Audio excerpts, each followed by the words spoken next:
Do you want to hide your active status on Instagram? You can hide Instagram active now with just a few simple steps. Before we begin, please like this video and subscribe to our channel. I've also included some helpful tools and apps in the description, so be sure to check them out. To hide active status on Instagram. First, open the Instagram app on your mobile device. Once you are on Instagram, go to your profile page by tapping on your profile picture in the bottom right of the screen.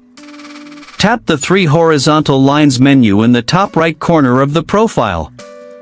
A new screen will open with different options. Scroll down to the How Others Can Interact With You section and tap on Messages and Story Replies. Again, a new screen will open. Tap on Show Activity Status.